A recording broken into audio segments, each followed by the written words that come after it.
நபிமார்களின் வரலாறு என்ற இந்த தொடர் உரையிலே நேற்றைய தினம் சுஹைப் அலைஹிஸ்ஸலாம் அவருடைய வரலாற்றை நாம் பார்த்தோம். அதனைத் தொடர்ந்து அன்று அய்யூப் அலைஹிஸ்ஸலாம் அவர்களுடைய வரலாற்றை நாம் பார்க்க இருக்கின்றோம். முதலாவதாக இவர்கள் நபிதான் என்பதற்கு அல்லாஹ் தஆலா சூரத்துன் நிசாவுடைய 163வது வசனத்தில் எடுத்து காட்டுகின்றான். வஹி வழங்கப்பட்ட நபிமார்களுடைய அந்த லிஸ்ட் சொல்லும் பொழுது அல்லாஹ் தஆலா இவர்களுடைய பெயரை பயன்படுத்துகிறான். எப்படி சொல்றான்? இன்னா அவ்ஹைனா இலைக்க, அதாவது நபிகளாரை பார்த்து சொல்கின்றான், உமக்கு வேதம் அருளப்பட்டது போலவே வஹி கொடுக்கப்பட்டது போலவே அவ்ஹைனா இலா நூஹுக்கு கொடுக்கப்பட்டிருக்கிறது, அதாவது நூஹுக்கு கொடுக்கிறது போலவே உங்களுக்கும் கொடுக்கப்பட்டிருக்கிறது. அதே போல வன் நபியீன மின் பஅதி, அதற்கு பின்னால் நூஹுக்கு பின்னாடி பல நபர்களுக்கும் வஹி கொடுக்கப்பட்டிருக்கின்றது. வ அவ்ஹைனா இலா இப்ராஹிம், இப்ராஹிம் நபிக்கு கொடுக்கப்பட்டிருக்குது. வ இஸ்மாயில், இஸ்மாயிலுக்கு வஹி கொடுக்கப்பட்டிருக்குது. இஸ்ஹாக்குக்கு வஹி கொடுக்கப்பட்டிருக்கிறது. யாக்கூபு வல் அஸ்பாத், யாக்கூப் நபிக்கு, அஸ்பாத் ஒரு நபிக்கு, ஈசா போன்ற ஒரு நபிக்கு கொடுக்கப்பட்டிருக்குது. அந்த லிஸ்ட்ல சொல்லும் பொழுது அடுத்ததாக அல்லாஹ் தஆலா பயன்படுத்தக்கூடிய நபியோட பெயர் தான் அய்யூப். அய்யூபுக்கும் அல்லாஹ் தஆலா வஹியை கொடுத்திருக்கிறான் என்பதை அல்லாஹ் தஆலா இந்த வசனத்தில் சொல்வதன் மூலமாக இந்த அய்யூப் என்ற இந்த நபரும் அய்யூப் என்ற நபியும் அவர்கள் நபியாகத்தான் இருந்திருக்கிறாங்க என்பது நமக்கு விளங்குகின்றது. அதே போல இதே போன்ற வசனங்களை அல்லாஹ் தஆலா சூரா அன்ஆமுடைய 84லும் சொல்லுகின்றான். வ ஹப்னா லஹு இஸ்ஹாக வ யாக்கூப குல்லன் ஹதைனா, இப்ராஹிம் நபியை பார்த்து சொல்லும் பொழுது இஸ்ஹாகையும் யாக்கூபையும் உங்களுக்கு நாம் அன்பளிப்பு செய்தோம். குல்லன் ஹதைனா, அவர்கள் இருவருமே நேர்வழி கொடுக்கப்பட்டவர்கள். வ நூஹன் ஹதைனா மின் கபல், அதே போல அதற்கு முன்னாடி நூஹ் நபிக்கும் நேர்வழி கொடுக்கப்பட்டு நபியாக இருந்தாங்க.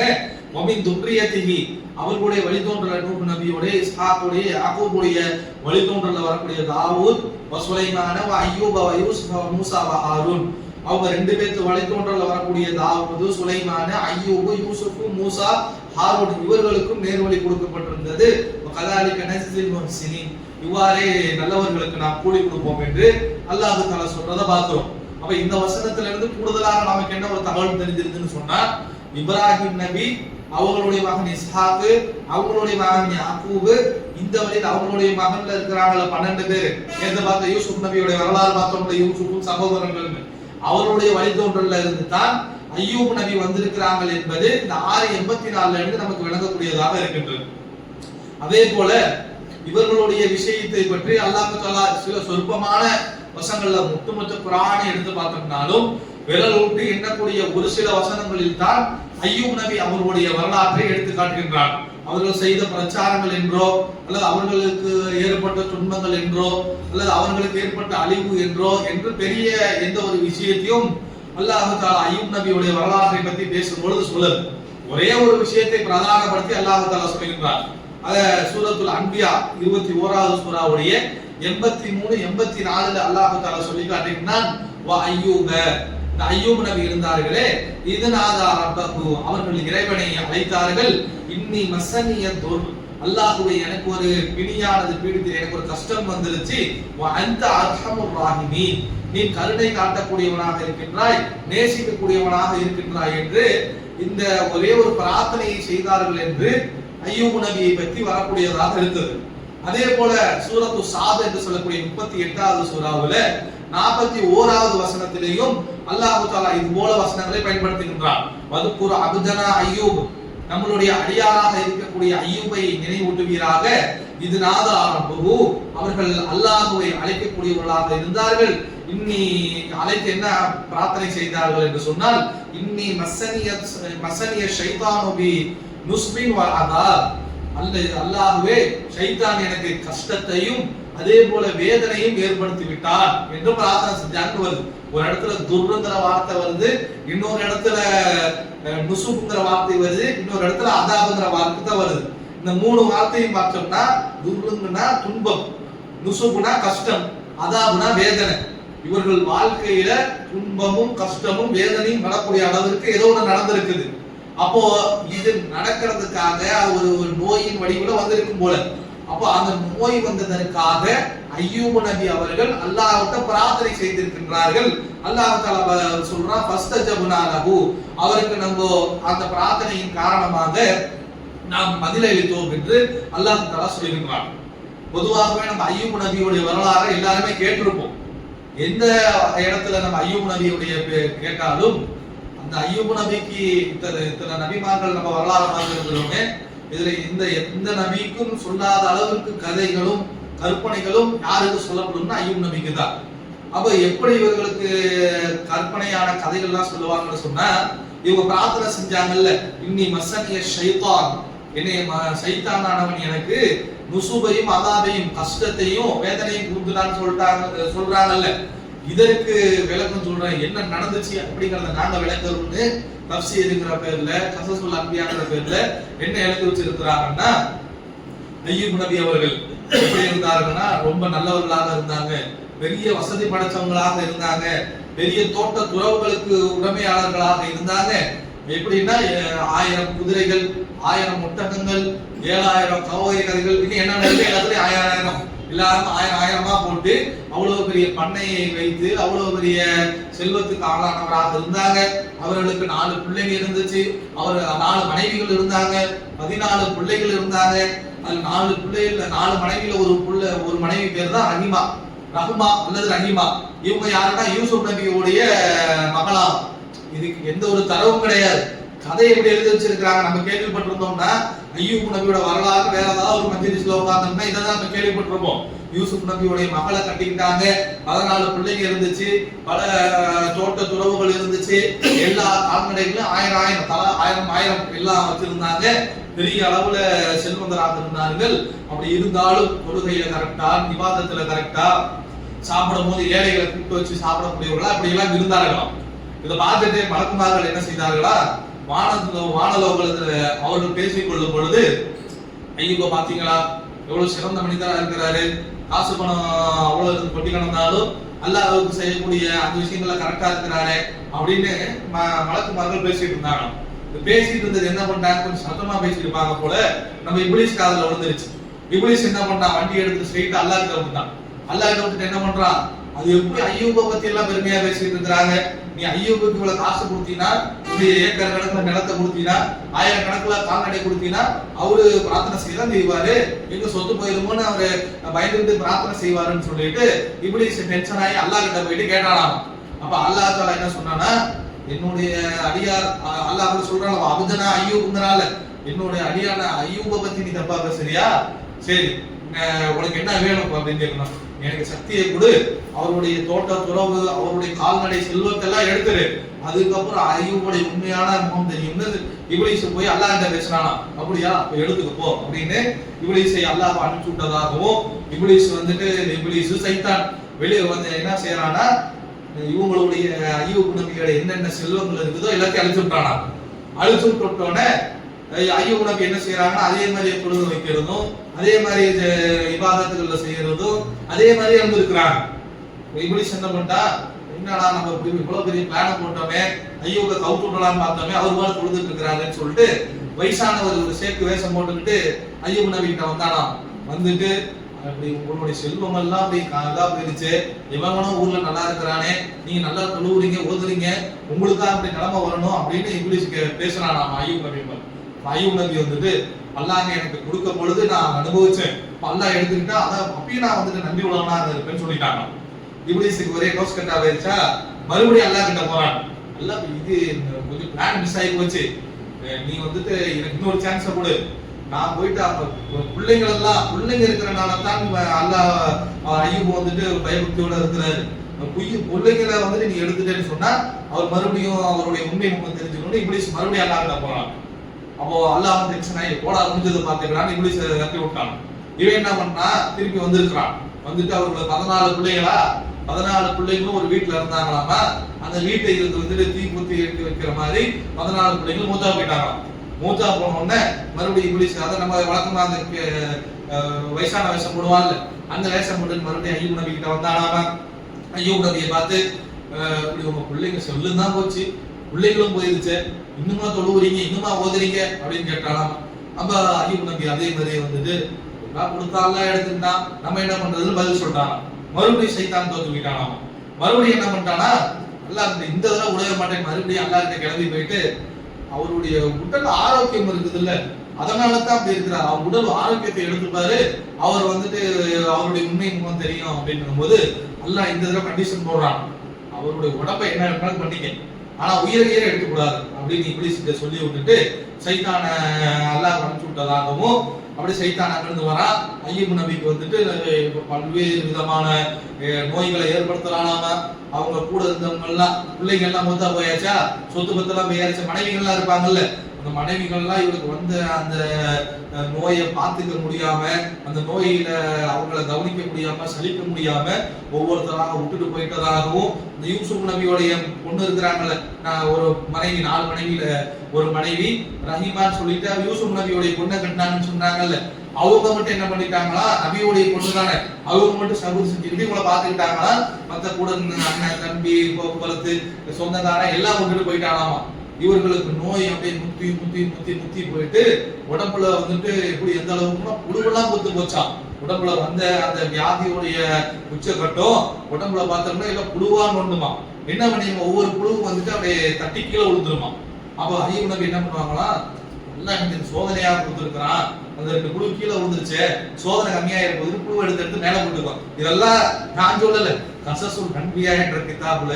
அதே போல மத்த இடத்துல ஐயூப் நபியுடைய வரலாறை பேசக்கூடியவர்கள் சொல்லக்கூடிய வரலாறு எந்த அளவுக்கு ஆகி போயிருச்சுன்னா, உடல்ல அப்படி பூந்து பூந்து புழுங்கள் தின்னு நாக்கு ஒண்ணு மிச்சமா இருக்குதா, இதயம் ஹார்ட் ஒண்ணு மிச்சமா இருக்குதா.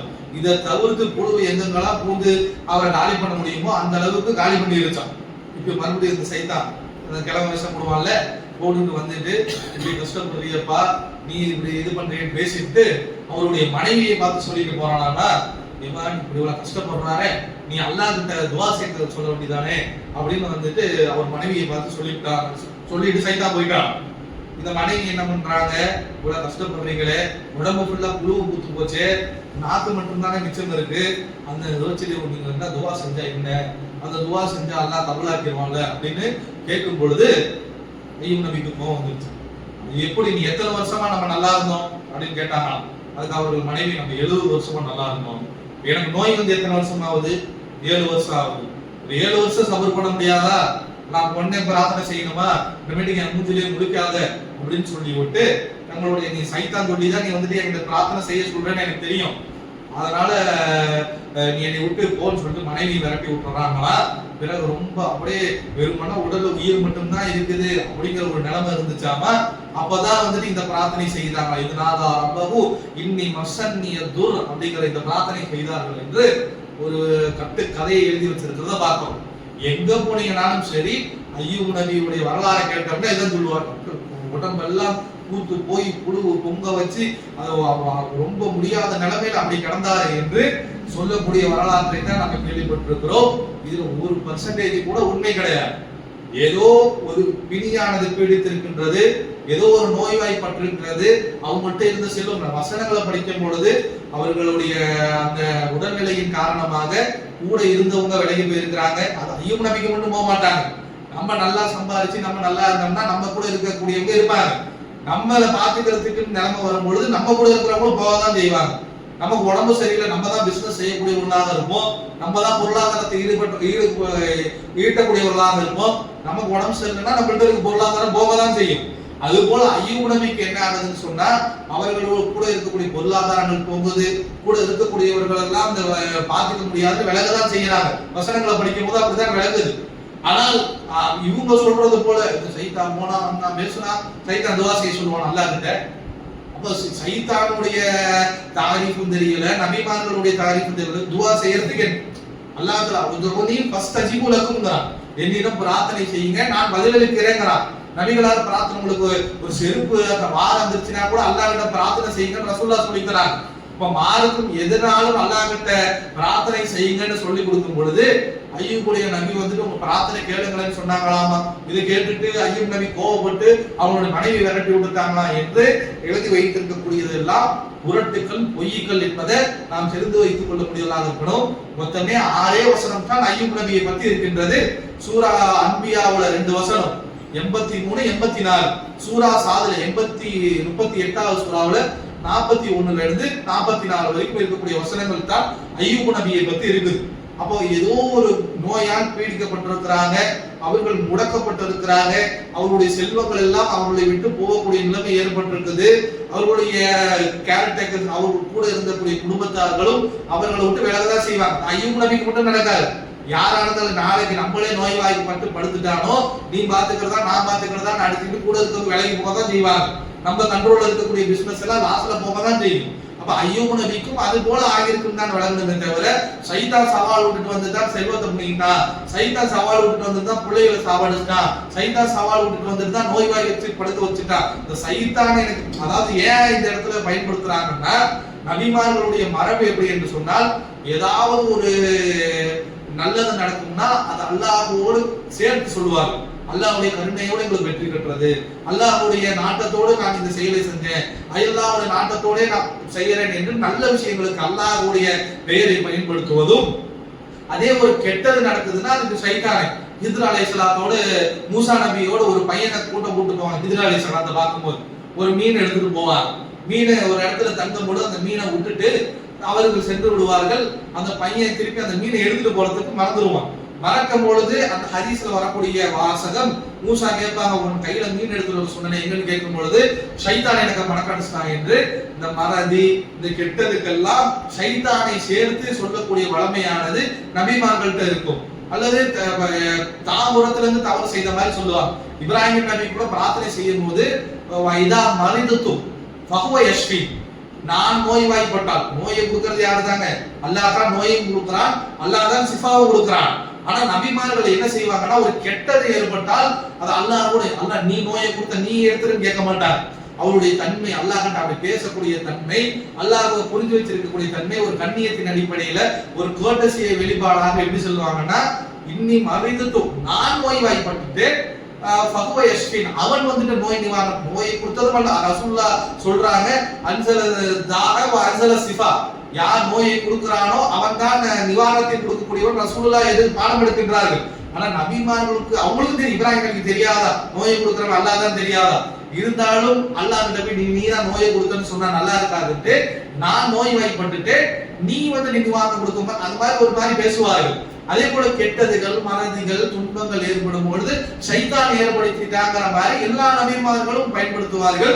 அந்த அடிப்படையில தான் இவர்களுக்கு ஏற்பட்ட துன்பம் நோய்வாயை எதோட கம்பேர் பண்றாங்கன்னா இப்படி சைத்தான் எனக்கு வந்துட்டு தீங்கை ஏற்படுத்திட்டான், சைத்தான் நோயை கொண்டு வந்துட்டான் என்று தனக்கு ஏற்பட்ட நோயை சைத்தானோடு சேர்த்து சொல்லுகிறார்களே தவிர சைத்தான் போய் சவால் விட்டுட்டு வந்தான் அததான் வந்துட்டு இவர்கள் இப்படி சைத்தான கம்ப்ளைண்ட் பண்றாங்க என்று புரிந்து கொள்ளக்கூடாது. இப்படி ஏற்கு மாறா புரிஞ்சுக்கிறதுனால தான் இப்படி எல்லாம் கதை எழுத தோணும். சைத்தானே அல்லாஹ் அல்லாஹ் உருவானா, முதல்ல அவன்கிட்ட பேசுறதுக்கு உருவானா, அல்லாஹ் சவால் விட்டுட்டு போனவன திருப்பி ஐயூபுக்கு எனக்கு பவர் கூட ஐயூப போயிட்டு இப்படி முடிஞ்சுட்டு வரேன்னா அல்லாஹ் உருவானா முதல்ல.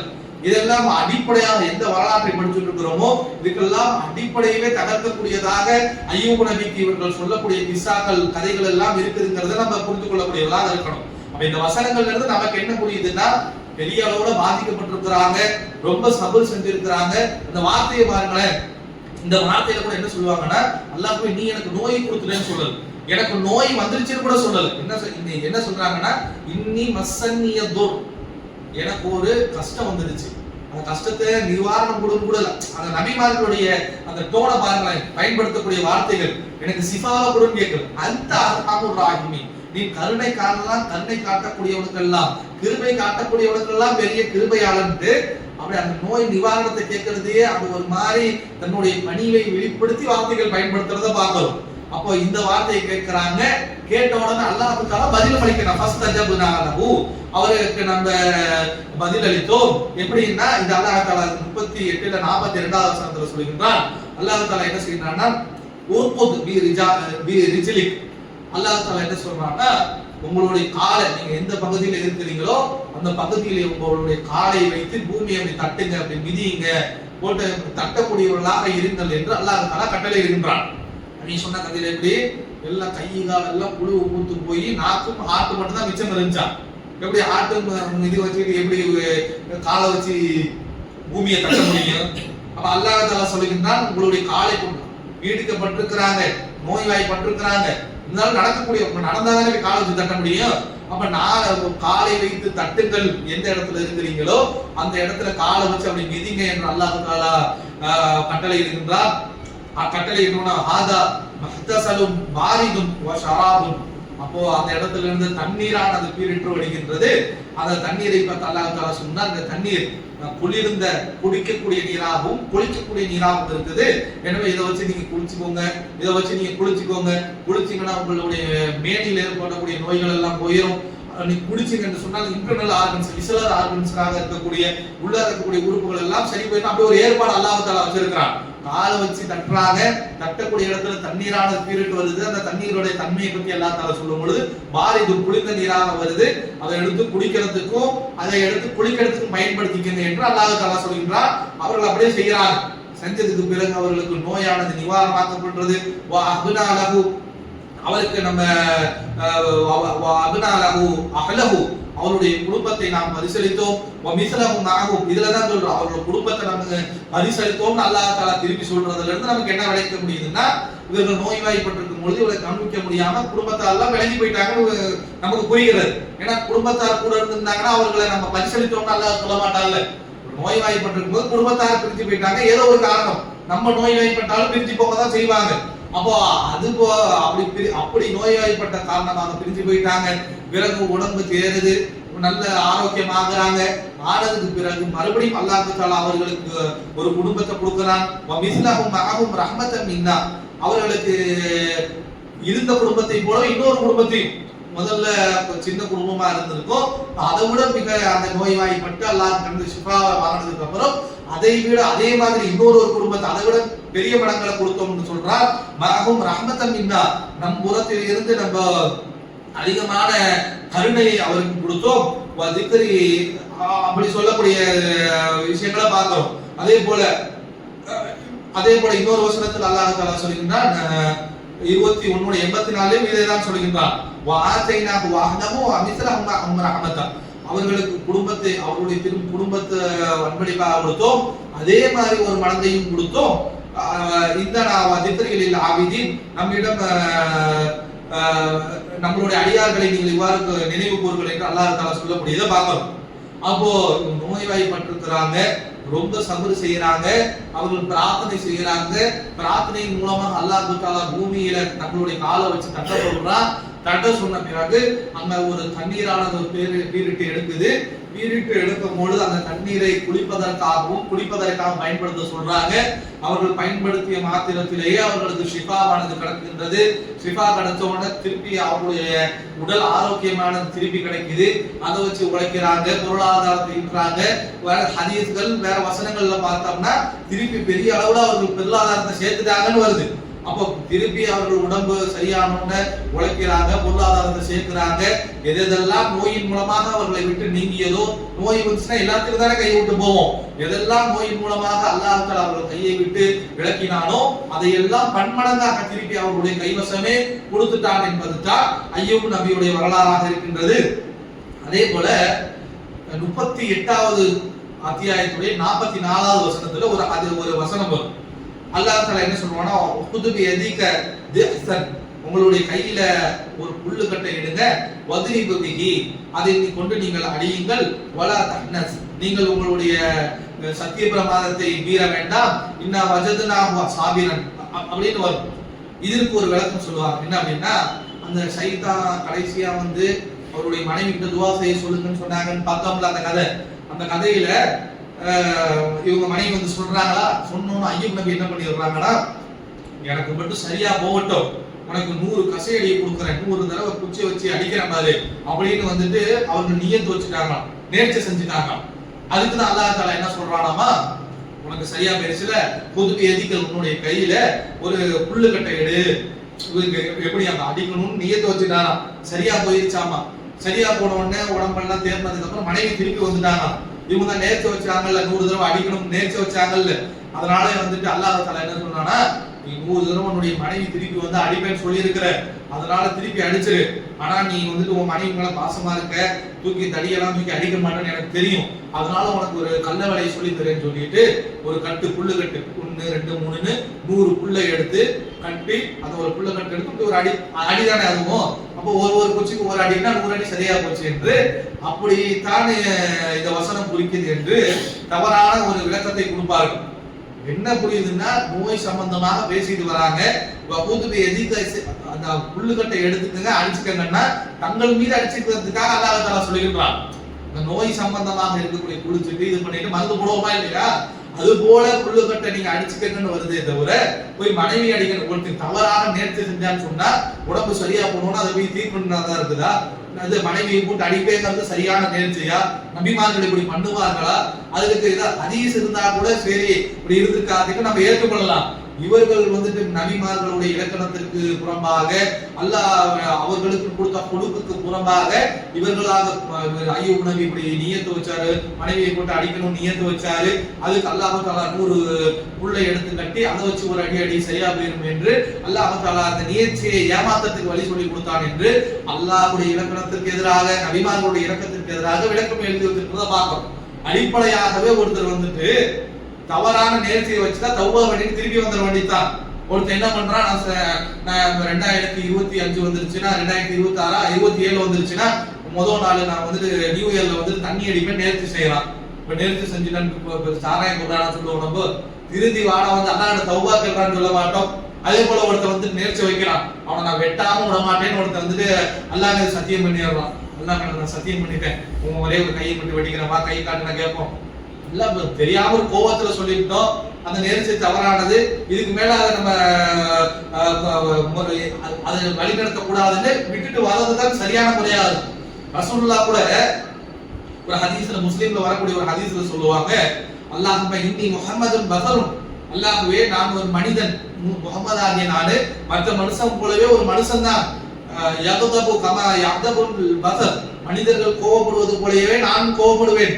இன்னி கது இத்தஹது இந்தக அஹதன், அல்லாஹ்வே நான் உங்ககிட்ட ஒரு உடன்படிக்கை எடுத்துக்கொள்றேன் அப்படின்னு சொல்லிட்டு சொல்றாங்க.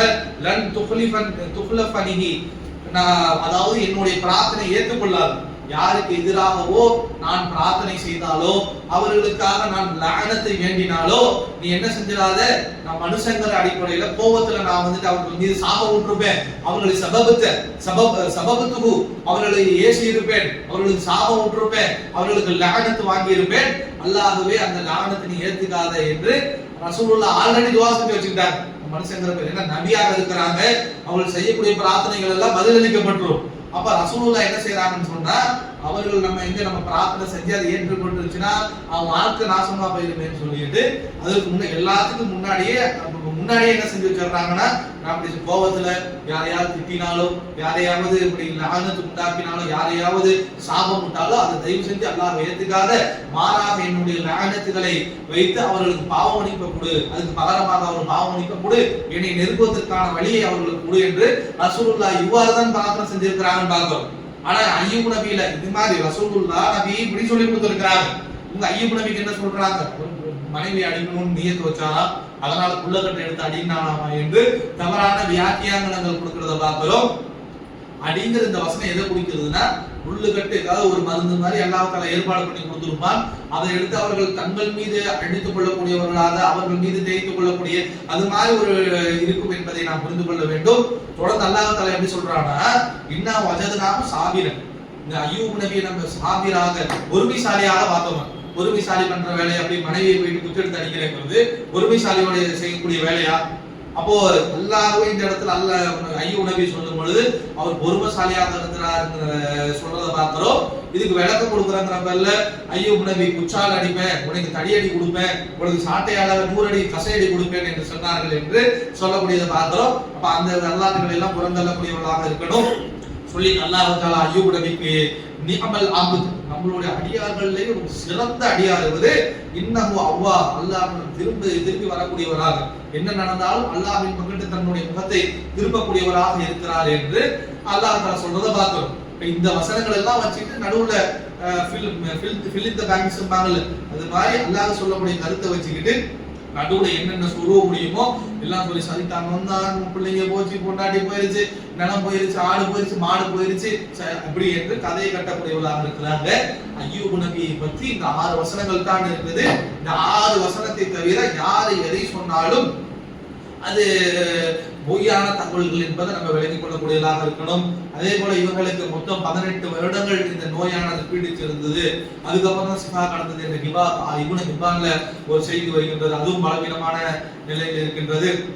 அதே போல 7 வருஷங்கள் இவருக்கு பீடித்திருந்தது. இந்த நோயானது பீடித்திருந்தது. 7 வருஷத்துக்கு அப்புறம் தான் பிரார்த்தனை செஞ்சு அவர்கள் குணமானது இன்னொரு ஹதீஸ் இருக்குது. அதுவும் பலவீனமான நிலையில இருக்கின்றது. அதே போல இப்னு மாஜால வரக்கூடிய ஒரு செய்தியில இவர்களுக்கு புதன்கிழமை தான் இந்த சிஃபா கிடைத்தது என்று இப்னு மாஜால ஒரு ஹதீஸ் இருக்குது.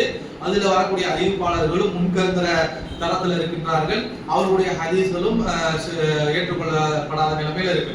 ஒரே ஒரு ஹதீஸ் மட்டும் புகாரில 3391 இலக்கத்தில் வருகின்றது.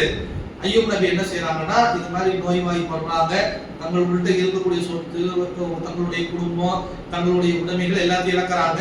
பிறகு அல்லாஹ் தஆலா உடல் ஆரோக்கியத்தை தருகின்றான். திருப்பி எல்லாத்தையும் சேர்த்து மிகப்பெரிய பணக்கார கணவந்தராக பொருள் செல்வத்திலும் சரி, மக்கள் செல்வத்திலும் சரி மிகப்பெரிய கணவந்தராக ஆயிடுறாங்க. ஆயிட்டு இருக்கும்போது ஒரு நிகழ்வு நடக்குது. அது அல்லாஹ் தஆலாவுக்கும் அவங்களுக்கும் நடக்கிறதாக ஒரு விஷயம் இருக்குது. அது ரசூலுல்லாஹ் சொல்றாங்க. இது புகாரி 3391 இருக்குது. பைனமா அய்யூப யக்தசிலு, அதாவது அய்யூப் நபி அவர்கள் குளித்துக் கொண்டிருந்தார்கள். அப்ப என்ன ஆகுதுன்னு சொன்னா, ஹர்ர அலைஹி ரிஸ்லு, அவர்கள் மீது ஒரு வெட்டிக்கிளையானது, வெட்டிக்கிளையுடைய கூட்டம் முழுவது.